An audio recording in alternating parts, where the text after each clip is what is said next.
जीवन जीने के सूत्र में चलते हैं हम सभी लोग।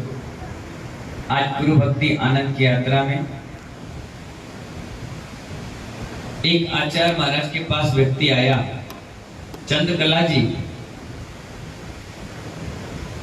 एक व्यक्ति आचार्य गुरुवर के पास पहुंचा और कहने लगा, गुरुदेव एक बात बताइए, जब इस पंचम काल में मोक्ष नहीं है तो आपने मुनि दीक्षा क्यों ले ली?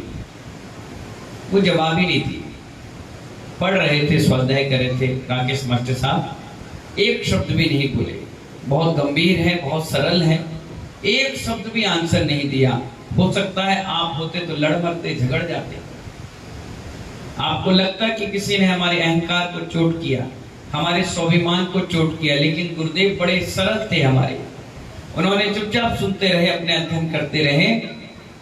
और वो व्यक्ति जो जिज्ञासा लेकर आया था, कुतर्क कर रहा था, उसने फिर उनसे पूछा, हे गुरुदेव एक बात बताइए, जब पंचम काल में मोक्ष नहीं है तो आपने मुनि दीक्षा क्यों ले ली?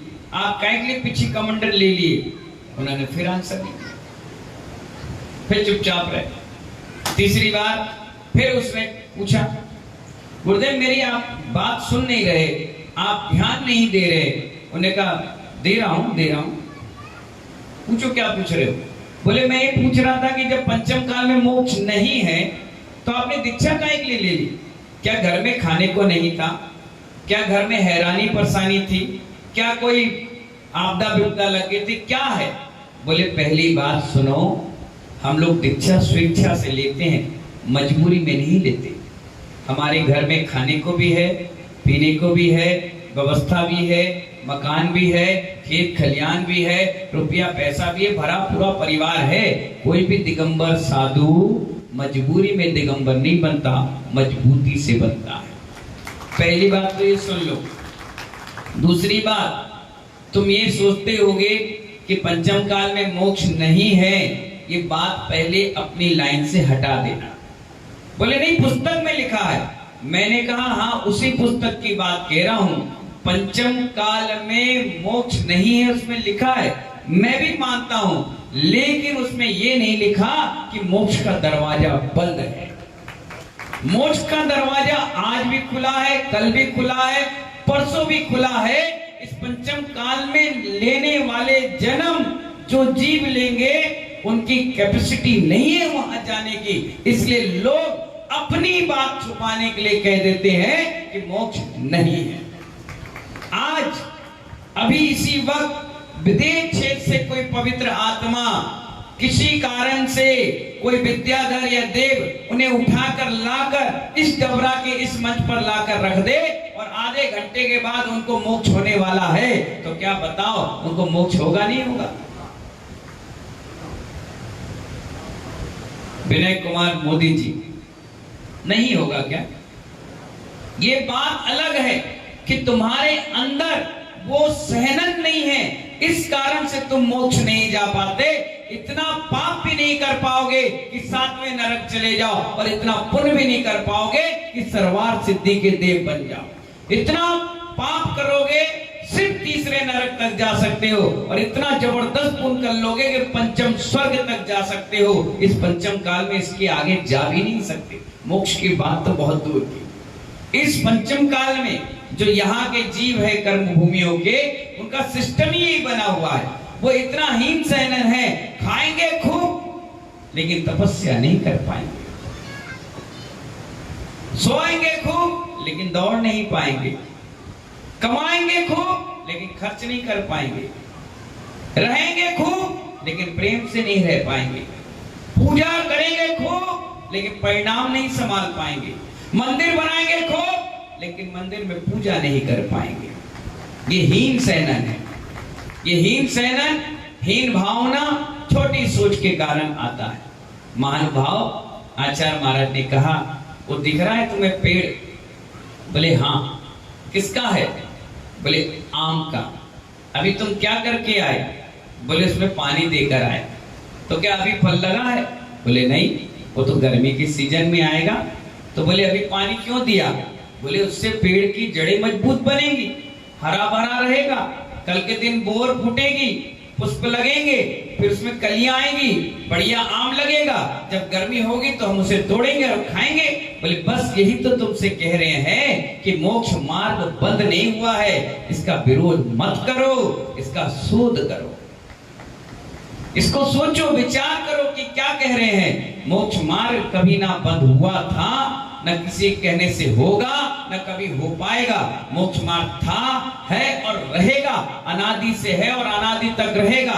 जो लोग ये कहते हैं कि पंचम काल में मोक्ष नहीं है, वो अपनी कैपेसिटी छुपाते कि हम जा नहीं पा रहे। अब आपसे एक प्रश्न मेरा है, हर कोई व्यक्ति कलेक्टर बन जाता है क्या? 22 लाख लोग एग्जाम देते हैं हर साल, कितने लोग, और उसमें से 800-900 सीट निकलती है। अब आप सोचिए 22 लाख लोग अगर एग्जाम देंगे तो क्या 22 के 22 लाख लोग पास होते हैं? कौन पास होता है? जो उस सांचे में ढल जाता है, उस हिसाब से उसने पढ़ाई लिखाई की, उस हिसाब से उसका लक चला, उस हिसाब से उसने पढ़ाई लिखाई करी, 18 16 घंटे पढ़ाई लिखाई और नॉलेज रखा, तब जाकर उसका एमपीपीएससी और यूपीपीएससी में सिलेक्ट हुआ। सिलेक्शन के बाद भी मेंस में निकल गया, मेंस के बाद भी इंटरव्यू, और इंटरव्यू के बाद प्रैक्टिस, और प्रैक्टिस के बाद कलेक्टर की पोस्ट मिलती है। 22 लाख लोगों में सिर्फ 100 लोगों को कलेक्टर की पोस्ट मिल पाती है, बाकी सब चले जाते हैं वापस। अब आप सोच लीजिए 100 लोग क्यों, अगर बाकी लोग यही सोचने लग जाएं कि हम कलेक्टर नहीं बन पाएंगे, तो महानुभाव 100 लोग भी कभी कलेक्टर भी नहीं बन पाएंगे। अगर 22 लोग एग्जाम दिए तो हो सकता है 1 बार में निकल जाए, हो सकता है 2 बार में निकले, हो सकता है 3-4 बार में तो निकल जाए। कई ऐसी भी महिलाएं हैं जो प्रेग्नेंट थी, बच्चे संभाल रही थी, शादी हो गई, उसके बाद निकाल लिया। कुछ ऐसी थी जो पहली बार में निकाल लिया, कुछ ऐसे थे जो साइकिल और पंचर बनाने वाले परिवार थे, वो भी निकाल गए। कभी कभी लक भी काम कर जाता है। तो इसीलिए महानुभाव आचार्य भगवान कह रहे हैं कि आप ये मत कहो कि पंचम काल में मोक्ष नहीं है, ये कहो कि हमारी कैपेसिटी नहीं है। वो मोक्ष मार्ग हमेशा खुला हुआ है, वहां का दरवाजा कभी बंद नहीं होता। आम की बोर की तरह है, आज पानी दोगे, खाद दोगे, रखवाली करोगे, तब जाकर वो पेड़ हरा भरा रहेगा, और जब बारिश का मौसम आएगा तो मजबूती से खड़ा रहेगा, और जब ठंड का मौसम आएगा तो बोर फूटेगी, और जब मार्च अप्रैल का माह आएगा तो आम आएंगे, और जब गर्मी का मौसम आएगा तो पके हुए आम तुम्हारी मिठास मुंह में ले आएंगे, और आप कहोगे वाह बहुत मजा आ गया। लेकिन उसकी सुरक्षा अभी से बनाओगे तब, क्योंकि स्वर्ग का रास्ता बंद नहीं हुआ। आज भी पंचम स्वर्ग इतना सुंदर खुला हुआ है कि आज अगर तपस्या करेंगे, आज साधना करेंगे, आज परिग्रह और आरंभ से दूर रहेंगे साधु, तो महानुभाव उस पंचम स्वर्ग में जाकर के लोकांतिक देव बनेंगे। और लोकांतिक देव, बताओ आपने पंचगण कराया था डबरा में, कितने भवतारी होते हैं? 1 भवतारी। वहां से सीधे आएंगे, मुनि बनेंगे और मोक्ष चले जाएंगे। एक ही भाव तो इंतजार करना पड़ेगा। लेकिन अगर आपकी रूढ़ी परंपरा में अगर जिंदा हम रहे तो यही सोचेंगे मोक्ष नहीं है तो क्या मतलब का, मोक्ष नहीं है तो क्या मतलब का। तो एक बात बताइए, किसी दिन ग्राहक आपकी दुकान पे नहीं आता है, बोनी नहीं होती है, महीने का अंतिम समय होता है, फिर दुकान खोलकर क्यों बैठ जाते? जब ग्राहक ही नहीं आया, बोनी ही नहीं हो रही, तो रात के 10 बजे तक वहां मक्खी क्यों भगाते हो? शटर बंद करके यहां आ जाते। नहीं, ग्राहक का इंतजार कर सकते हो, लेकिन मोक्ष मार्ग का इंतजार नहीं कर सकते। महानुभाव आचार्य इसलिए तो कहते हैं, ये छोटी सोच हम रख लेते हैं कि मोक्ष मार्ग नहीं है। नहीं महानुभाव, मोक्ष मार्ग हमेशा खुला हुआ है। आज भी विदेश से समोसन लगा हुआ है, वहां भी शिव मंदिर आदि स्वामी की दिव्यध्वनि खिल रही है, पुणात्मा जी वहां भी सुन रहे हैं, और वहां से निरंतर एक का मोक्ष हुआ, दूसरा तैयार, दूसरे का हुआ, तीसरा तैयार, तीसरे का हुआ, चौथा तैयार, यहां तक कि 20-20 तीर्थंकर उस विदेश क्षेत्र में कंटिन्यू विराजमान है। और हमारा पुण्य नसीब होगा तो हमें उनकी भी वाणी सुनने को नसीब में मिलेगी। इसलिए हम ये नहीं कह सकते कि मोक्ष मार्ग नहीं है, पंचम काल में मोक्ष नहीं है। मोक्ष है महानुभाव, हमारी कैपेसिटी नहीं है, हमारी व्यवस्था नहीं है। जिस दिन व्यवस्था बन जाएगी उस दिन इस पंचम काल से भी मोक्ष हो जाएगा, लेकिन व्यवस्था है ही नहीं तो मोक्ष भी नहीं है। जिस दिन सहनन आ जाएगा, जिस दिन मजबूती आ जाएगी, उसी दिन मोक्ष हो जाएगा। ये चौथे काल की व्यवस्थाएं हैं। उसी काल में तीर्थंकर होते हैं, उसी काल में कर्म व्यक्ति करता है, उसी काल में पुरुषार्थ करता है और उसी काल में मोक्ष के लिए अभिलाषी बन जाता है। एक तीर्थंकर के काल में 10 उपसर्ग केवली होते हैं। कितने कितने किसे कहते हैं उपसर्ग केवली? पता है? गजकुमार मुनिराज कौन थे? उपसर्ग केवली। सुकुमार मुनिराज क्या थे? सुकौशल मुनिराज क्या थे? हैं? ये सब उपसर्ग केवली थे। हर तीर्थंकर के काल में 10 उपसर्ग केवली हुए। अरे तुम्हें तो ये भी नहीं मालूम, जहां पानी है वहां से भी साधु मोक्ष गए। अब पूछो कैसे? ऐसे ऐसे हिलाओगे, कभी कुछ भी लिया करो, हाथ जोड़ो, बोलो हे उपाध्याय श्री। हे उपाध्याय श्री। पानी में मोक्ष कैसे हो गया? पानी से मोक्ष कैसे हो गया? अब सुनिए उसकी कहानी। उदाहरण है इसलिए आपको बता रहा हूं। 45 लाख योजन की सिद्धशिला कितनी? और जम्बू द्वीप कितना? 2.5 द्वीप 45 लाख योजन का है ना। वहीं से 2.5 द्वीप से तो मनुष्य वही तो मोक्ष जाएंगे, और तो कहीं से जाएंगे नहीं। थाली के आकार सिद्धलोक है और थाली के आकार का 2.5 द्वीप है, यहीं से मोक्ष जाते हैं, वहां से मोक्ष जाते हैं। अब ऐसा कौन सा स्थान है जहां से नहीं गए? क्योंकि 45 लाख योजन की पूरी सिद्धशिला ठसाठस भरी हुई है। 1 इंच भी जगह खाली नहीं जहां से सिद्ध भगवान नहीं है। और सिद्धों की गति होती कैसी है? ऊर्ध्वगामी, सीधे एक मोड़ा यूं लिए और सीधे ऊपर गए, और वहीं एक के सिद्ध अचानक सैकड़ों, जैसे फुक्के छोड़ते हैं अपन यहाँ से गुब्बारे, एक गुब्बारा, दूसरा गुब्बारा, तीसरा चिपकता गया। हमारे और उनमें यही फर्क है, हम पैरों से बराबर हैं, वहां सब सिर से बराबर है। 5000 धनुष भी है, 2000 धनुष भी है, 500 धनुष भी है, 1 हाथ भी है, 10 हाथ भी है, 5 हाथ भी है। जो भी आपका शरीर है कि चूड़ा चरम 2 देहा सिद्धा, यानी आपके शरीर से थोड़ा सा कम जो उनके आत्म प्रदेश है वो वहां जाकर के समापित हो गए। अब जहां नदी है, नाले हैं, तालाब है, उस स्थान से भी मोक्ष हुआ है। आपको मालूम है जहां आप बैठे हैं वहां से भी कोई ना कोई सिद्ध हुआ है। इसलिए तो आचार्य भगवान आज सुबह हमें बता रहे थे, कह रहे थे कि ऐसा कौन सा स्थान है जहां तुम पाप करने के लिए स्थान ढूंढो।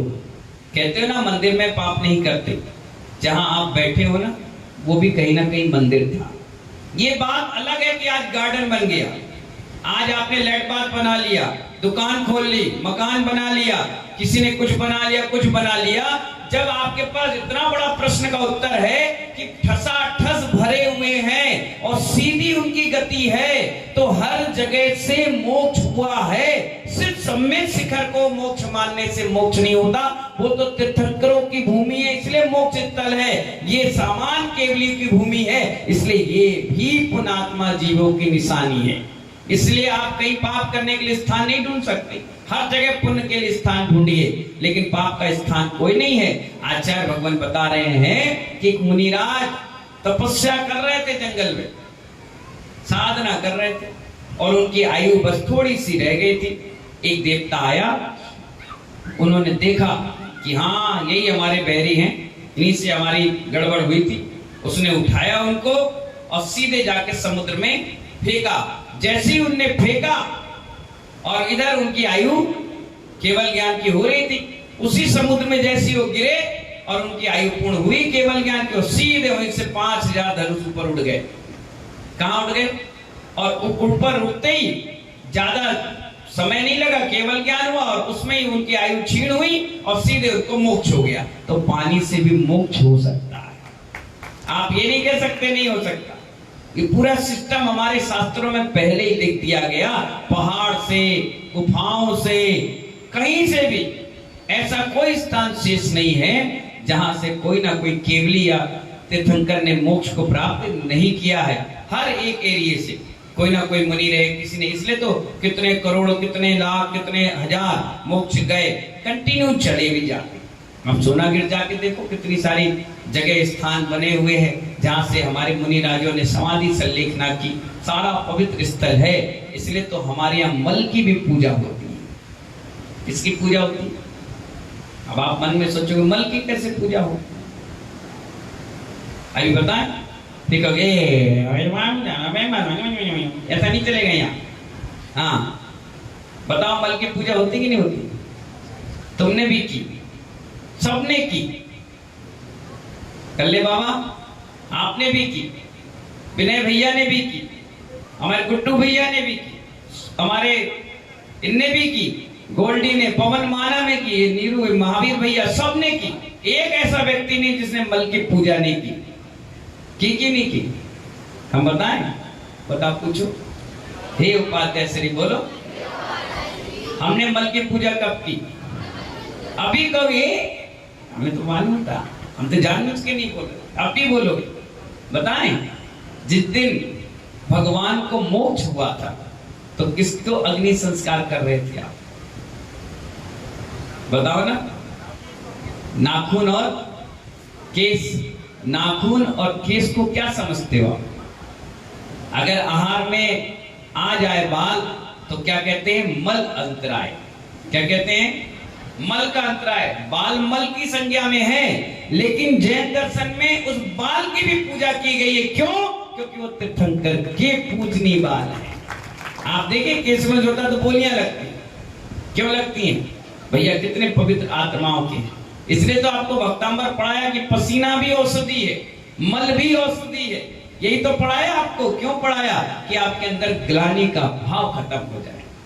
जहां निर्विक चिकित्सा अंग आपके अंदर आ जाएगा तो ग्लानि का भाव ही खत्म हो जाएगा। इसलिए तो आचार्य कह रहे हैं कि जैन दर्शन में मल की भी पूजा हुई। जिस दिन तीर्थंकर केवल ज्ञान के बाद मोक्ष प्राप्त करते हैं तो जितने उनके नख रह जाते हैं बाहर वो, और जितने बाल रह जाते हैं बाहर वो सारे बाल वहीं छूट जाते, क्योंकि मोक्ष में मल का कोई स्थान नहीं है, वहां तो पवित्र भावों का स्थान है। तो सारा शरीर कपूर की भांति उड़ जाता है, मल में सिर्फ नख और केस रह जाते हैं। दो आचार्यों ने कहा, एक तो अग्नि संस्कार से विसर्जित हो जाते हैं और दूसरा कहा जाता है कि क्षीर सागर में जाकर उसे विसर्जित कर देते हैं। तो इसलिए मल की पूजा भी किसमें बताई?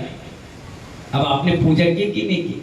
जैसी भगवान को मोक्ष हुआ तुरंत वहां मोक्ष कल्याण की पूजा होती है। उन केस और नख के भी दाह संस्कार होते हैं। इतना बड़ा जैन दर्शन है, पढ़ो समझो तो आपको कभी जिंदगी में कोई परेशानी नहीं है, आप समझदार हो जाओगे। इसलिए कोई व्यक्ति आपके सामने अगर कहे कि नहीं पंचम काल में मोक्ष नहीं है, बोला मोक्ष तो बेटा 6 काल तक है। कैपेसिटी बनाओ, उतारो कपड़े, करो केशों और करो वैसी तपस्या जो तीर्थंकर करते थे। जाओ सोनागिर के पहाड़ पे तपती धूप में बैठ जाओ, जाओ पानी गिरता है जब झमाझम तब बाहर जाकर साधना करो, जाओ जब ठंड में हाड़ मांस चिपक जाए, खून जम जाए, जाकर के हिमालय के पर्वत पे तपस्या करो। और जब तपस्या में निपुण हो जाओ, लगे आपको कि बस अब मैं तीर्थंकर के जैसे बन रहा हूं, फिर देखो कैसे मोक्ष नहीं होता। एक दिन चड्डी नहीं उतरती और जिसने उतारी उस पर उंगली उठाते। सोचने वाली बात है। इसलिए महानुभाव पंचम काल में भी मोक्ष होगा, छठम काल में होगा। बस आप कैपेसिटी ले आओ, आराम से आपके सरकारी स्कूल में पढ़ने वाला व्यक्ति भी कलेक्टर बन जाता है, अच्छे इंग्लिश मीडियम पढ़ने वाला डफर हो जाता है। इसलिए कभी ये मत कहो कि पंचम काल में मोक्ष नहीं है। मोक्ष तो सदा है, था और रहेगा। इन्हीं मंगल भावनाओं के साथ जय बोले महावीर भगवान की।